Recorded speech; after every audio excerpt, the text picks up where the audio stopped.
Shalom, kali ini kita akan merenungkan perkataan Tuhan Yesus di kayu salib yang kedua, yaitu sesungguhnya hari ini engkau akan ada bersamaku dengan Firdaus. Kita baca di Lukas 23 ayat 39 sampai yang 43. Seorang penjahat yang digantung itu menghujat dia, katanya, "Bukankah engkau adalah Kristus? Selamatkanlah dirimu dan kami."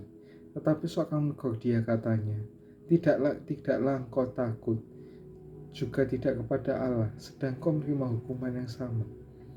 Kita memang selayaknya dihukum, sebab kita menerima balasan yang setimpal dari perbuatan kita. Tetapi orang ini tidak berbuat sesuatu yang salah. Lalu ia berkata, "Yesus, ingatlah akan aku apabila engkau akan datang sebagai Raja." Kata Yesus kepadanya, "Aku berkata kepadamu, sesungguhnya hari ini juga engkau akan ada bersama aku di dalam Firdaus." Hari ini tidak mungkin pencuri yang sekarat itu berharap doanya akan terkabul secepat itu. Lebih tepatnya, diasumsikan bahwa ia melihat ke suatu periode masa depan ketika Mesias akan bangkit kembali. Namun, Yesus mengatakan padanya bahwa doanya akan terkabul pada hari ini juga, yang jelas menunjukkan bahwa kematian akan terjadi segera. Hal ini lebih luar biasa lagi karena orang-orang yang disalib biasanya bertahan beberapa hari di kayu salib sebelum mereka meninggal. Tetapi Yesus meramalkan bahwa tindakan akan diambil untuk mempercepat kematian mereka dan meyakinkan dia bahwa pada hari itu dia akan menerima jawaban atas doanya dan berada bersamanya di kerajaannya. Surga ini adalah berasal dari kata Persia yang berarti taman, khususnya taman kesenangan yang dipenuhi pepohonan, semak belukar, air mancur, dan bunga. Di daerah beriklim panas, taman-taman itu seperti sangat menyenangkan. Oleh karena itu, taman-taman tersebut ingin melekat pada rumah-rumah orang kaya dan pada istana para pangeran. Kata itu kemudian merujuk pada tempat kebahagiaan dimanapun dan digunakan secara khusus untuk menunjukkan tempat tinggal orang yang diberkati di dunia lain.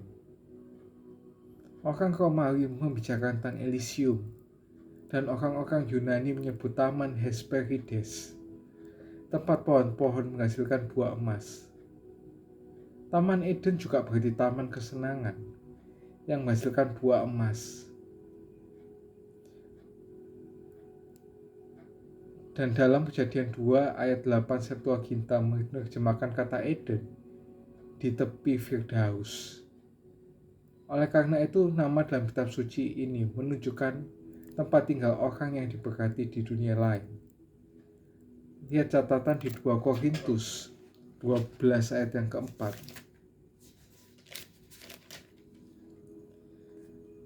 Ia tiba-tiba diangkat ke Firdaus dan ia mendengar kata-kata yang tak terkatakan, yang tidak boleh diucapkan oleh manusia.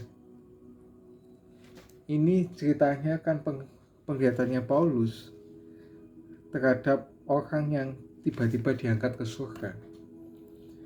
Nah, ini orang-orang Yahudi mengira bahwa jiwa orang benar akan diterima di tempat seperti itu, dan jiwa orang fasik dibuang oleh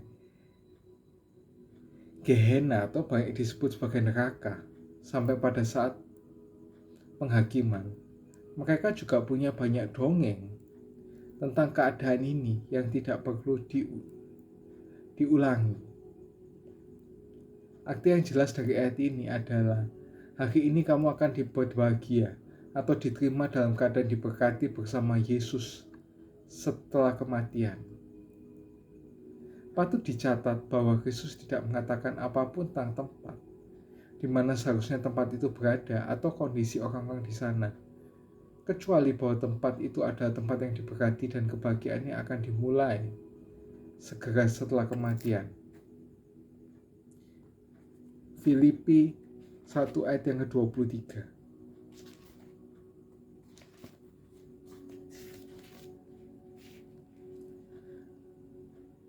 aku didesak dua pihak, aku ingin pergi dan diam bersama-sama Kristus, itu memang jauh lebih baik. Nah, tapi dari narasinya itu kita bisa belajar apa aja sih? Yang pertama, bahwa jiwa akan terpisah dari tubuh.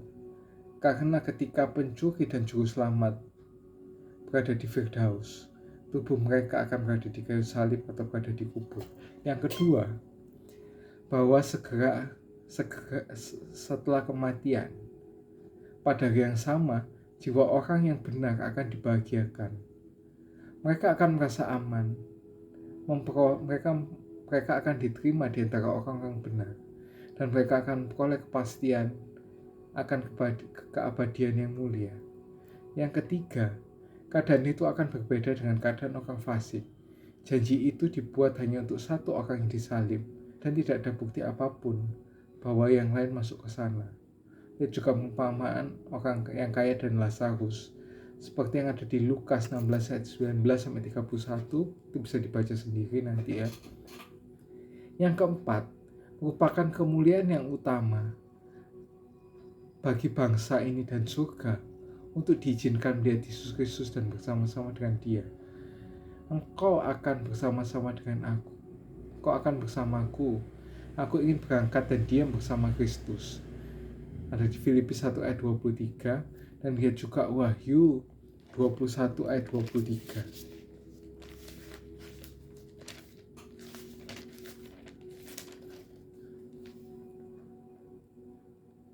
Dan kota itu tidak memerlukan matahari dan bulan untuk menyinarinya, sebab kemuliaan Allah meneranginya dan anak domba itu adalah lampunya.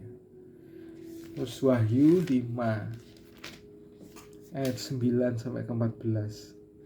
Dan mereka menyanyikan suatu nyanyian baru, katanya, Engkau layak menerima gulungan kitab itu dan membuka meterai-meterainya, karena engkau telah disembeli dengan darahmu.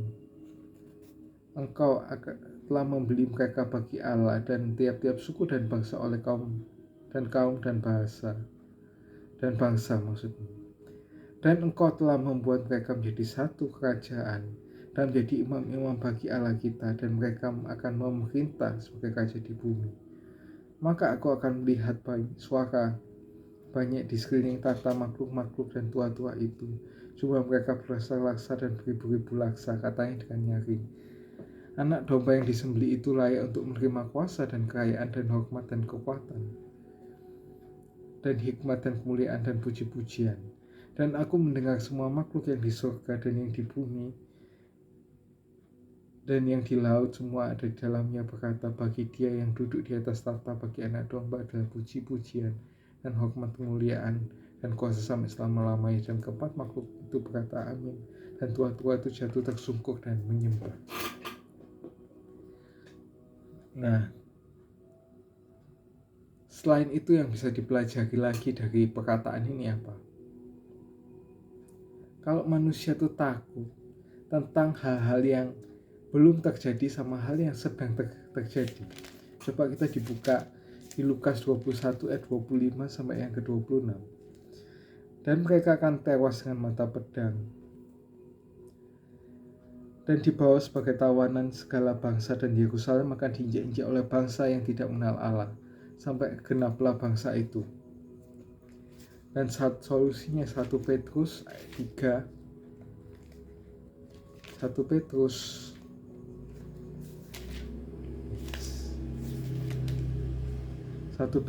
ayat 5.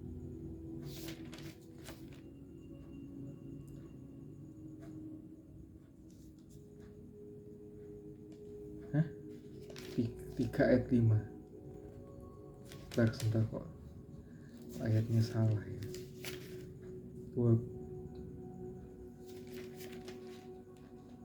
Sebentar.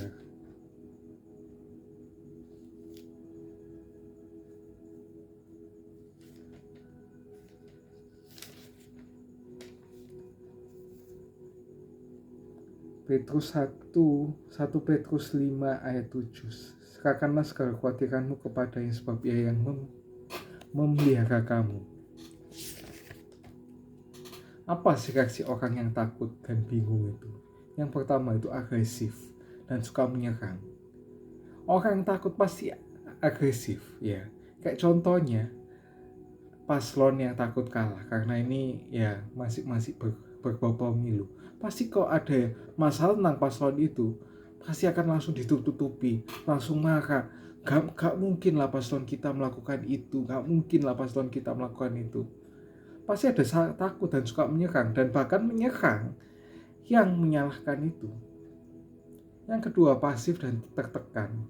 Lebih ketertekan ya. Kalau pasif itu mungkin ya gak berani melakukan apapun, takut itu tertekan, jadi takut banget nih ya.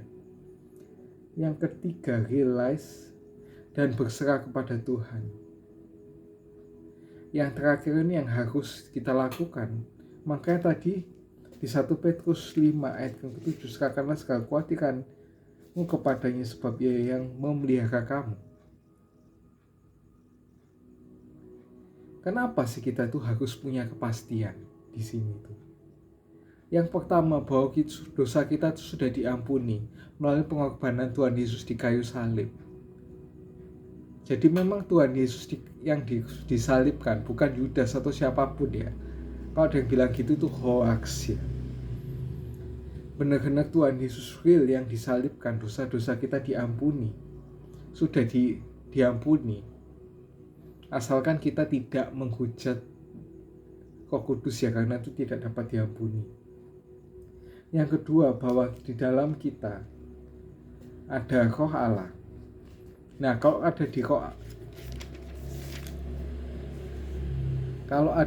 Roh Allah,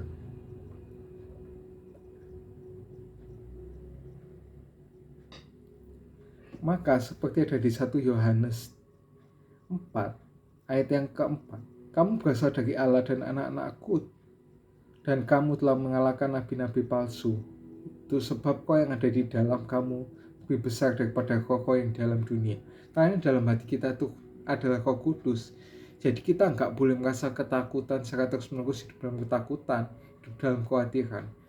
Takut, bingung, khawatir itu adalah suatu hal yang wajar bagi manusia. Tapi kita nggak boleh hidup dalam ketakutan, kita nggak boleh hidup dalam kekhawatiran, kita tidak boleh hidup dalam kebingungan. Karena apa? Ya karena itu sama aja meremehkan Tuhan. Maka itu di Matius berapa ya itu? Matius 6 ayat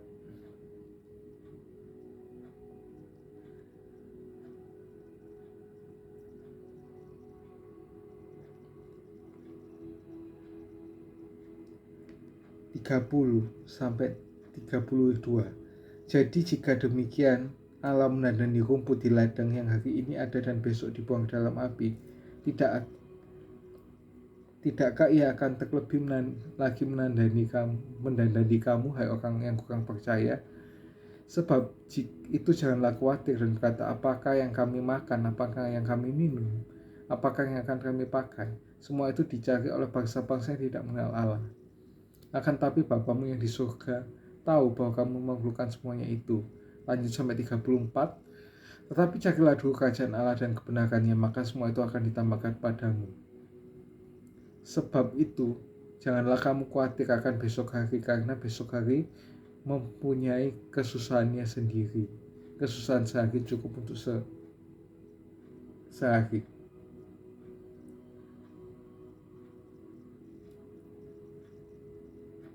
Yang ketiga, bahwa untuk segala yang terjadi ada maksud Tuhan untuk pendewasaan pembentukan kita agar terus-menerus jadi berkat. Ini Roma 8 ayat 28, ayat yang terkenal di situ.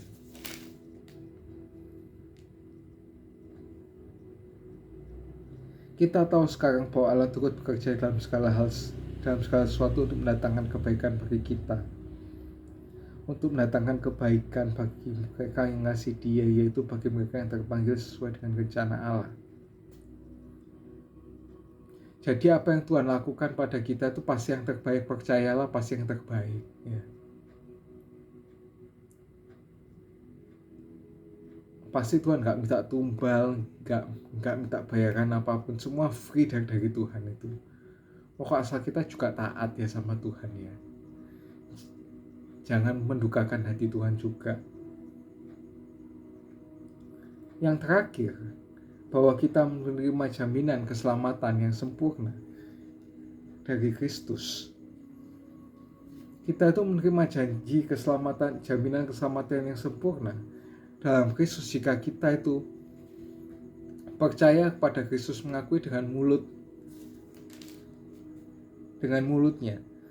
Seperti ada di Roma 10 ayat 10. Karena dengan hati orang percaya dan dibenarkan, dan dengan mulut orang mengaku keselamatan.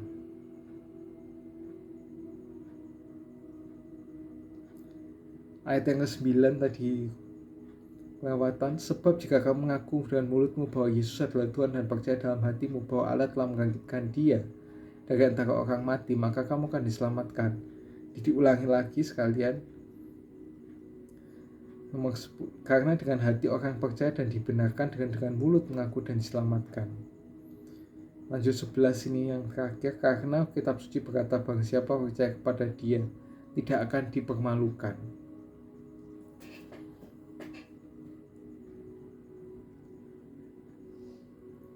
Jadi kita itu nggak boleh punya perasaan takut seperti yang ada di orang yang di sebelah Tuhan Yesus di penjahat itu. Orang yang di sebelah kanan Tuhan Yesus atau yang di sebelahnya itu takut kalau dia karena sudah melakukan kejahatan, dia itu nggak masuk surga, takut masuk neraka.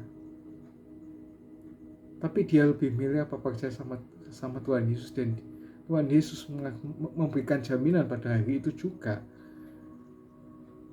dia akan bersama-sama dengan Tuhan Yesus di Firdaus. Walaupun tadi dikatakan bahwa orang yang